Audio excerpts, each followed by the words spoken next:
But first, it was a day when party lines disappeared as MPs united as one in condemnation of the attack, while showing defiant determination to continue representing Canadians as normally as possible.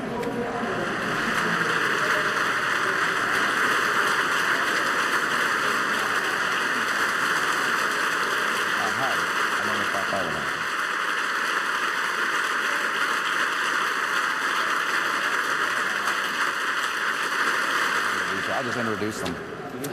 Yes, let me bring in our MPs to talk about what it was like in the House of Commons and the reaction to what we've seen today. Joining me is Aaron O'Toole. He's a Conservative Parliamentary Secretary and a veteran.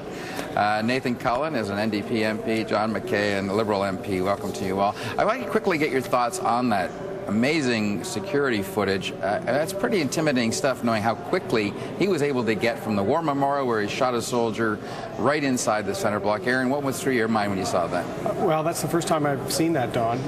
It certainly brought you back to yesterday. It was a very unnerving day on the Hill, in a place that we are all here to do our best for our country and our ridings. Yesterday was surreal. During the lockdown, we were able to get some video feeds, and we watched Josh Wingrove's coverage of his clip while we were holed up for 10 hours. And every time you heard those pops again, people in the room were startled and reacted. So it was a day where we saw the law enforcement led by Kevin Vickers and others respond. You also saw colleagues reaching out to each other, helping each other. It was a day, sometimes amid tragedy, you see the best of Canada, and I think in some ways we saw that, and I just, seeing that, you're just worried it could have been far worse, so thank you to the law enforcement. Nathan, do you think when we were watching that video, were we watching a major security breach, or is that just a case of where there's a way to get in? I mean, security experts will come on your show, especially with an environment like this, where we're trying to balance the access of the public to their institution, this place. It doesn't belong to the parties, it doesn't belong to the politicians, it belongs to the Canadian people who put us here. Mm-hmm. Balancing those needs with keeping the place secure is always going to be a challenge. There's been many improvements made on the Hill over the last number of years. I'm sure they're going to review the security protocol to improve things so that it is a safe place. But I can only echo what Aaron was saying. I've been here only 10 years, but I've never seen anything like it. The mood within the chamber itself, and there's you don't want anything like this to happen. Yet it has, and now you can only show resolve and the quality of the country by how we react and what we do with this. I think it could have been much worse, as Aaron says. Even an hour, you know this, Don, even an hour later, the caucuses would have been letting out of our meetings. There would have been a lot more press, a lot more public and staff. I think of that when I look at that hallway and think of the courage of those security personnel, and Kevin in particular, who took their own lives in hand to protect us all. John McKay, you were eloquent yesterday talking about you worried that this would be a change in the way Canadians are, and you hoped that wasn't going to happen. What went through your mind today when you saw that footage, but also what you saw in the House of Commons? It has almost a surreal aspect to it. Like, you know that it's happening. You experienced it happening.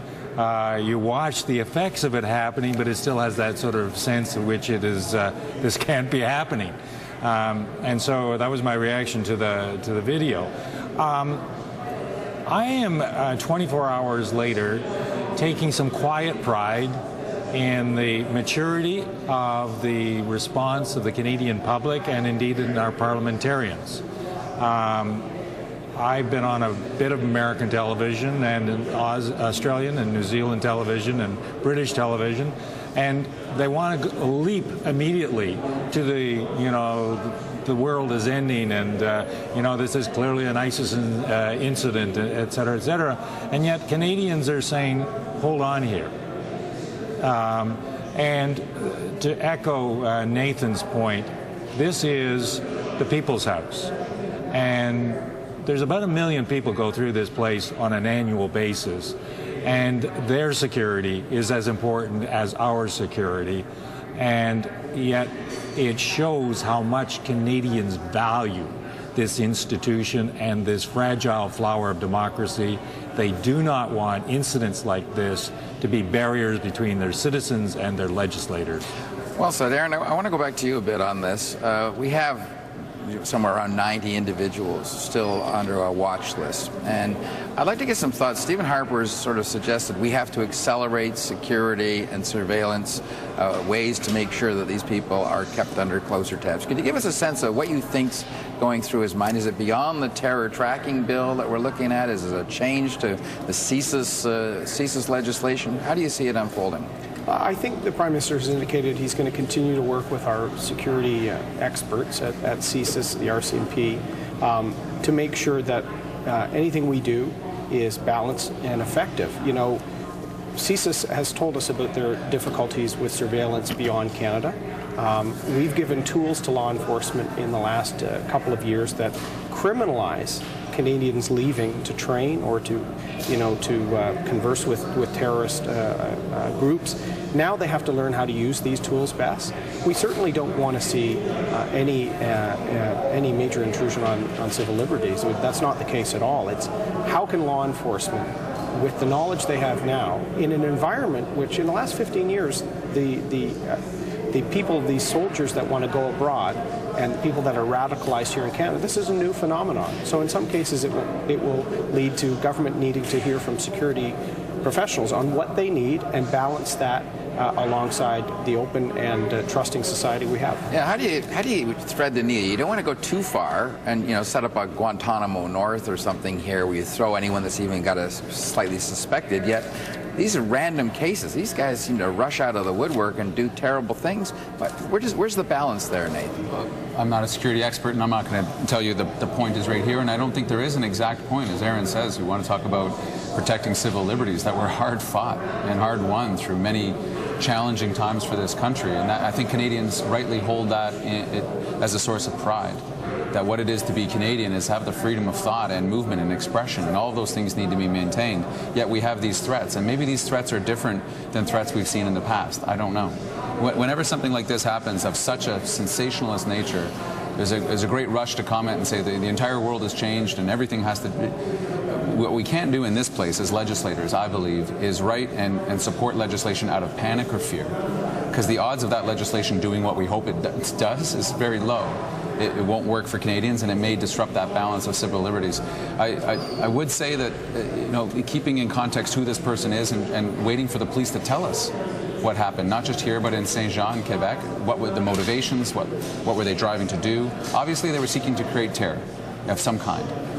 What we can do is allow them to win. And in creating what you say, Guantanamo North or anything draconian like that, would be, in a sense, giving in to essentially what their terrible tactics were trying to prove. Your thoughts on this, John? Call me an old lawyer, but old lawyer. I kind of like to get my facts in front of my conclusion before I get to the conclusion. Fair enough. So the facts of this incident and the facts of Montreal, I think, need to be played out completely. And the review of the breaches of security need to be exhausted. I think then you get into the issue of, well, what is the bigger picture here? Do we need resources? And if so, what resources? And then you get into the issue of what legislative initiatives do we need to take based upon these sets of facts or other information that would be shared with parliamentarians. So at this point, I don't think that the case has been made. I'm hoping that the case will be made, that there are meaningful legislative responses that can be made. I just illustrate with one point. I was here for 9/11, and after 9/11, we as a government introduced quite a significant, what was considered to be quote-unquote draconian legislation at the time. Yeah. And we had a huge pushback in our caucus about sunsetting, because we were afraid that in our rush to do some legislative thing, that we would, in fact, do what Nathan most fears, which is, and Aaron for that matter, impose on civil liberties in an inappropriate way. Quick last point here. I want to get your thoughts, Aaron, on the fact that the RC or the Chief of Defense Staff did say uniforms had to be worn or would not be worn on private businesses. You're a veteran. Does that make sense to you? Well, listen, I think the Canadian Forces will make decisions that are in the best interest of the men and women that wear that uniform. The tragedy really yesterday, more than what happened here, was Corporal Cirillo, who was only attacked at one of our most hallowed sites because he had a uniform on and because of the values that uniform represents. If, for the time being, the Canadian Forces leadership feel that that's the best thing to do to keep their people safe, I think that's a good decision. I'm truly hopeful, as someone that wore the uniform and takes pride in it, that it's a temporary measure, and this is why we have to look at security protocols and investigations to make sure that we don't have to live in a society where they are changing us. What a commentary, though, Don, that the Chief of Defence has to say to Canadian soldiers on Canadian soil. Maybe putting on the uniform presents, and I'm not questioning the call, it's just it's a moment. One thing Harper said today that I do pick up on, and talked about us being opponents, not enemies. And I want to hold that thought as you talk about what we do next, the legislation we bring, and the conversation we have with Canadians about making our country safe and secure. Good point. And free. Thank you all. I appreciate you. I'm so glad you're all safe, and I hope you're handling this okay.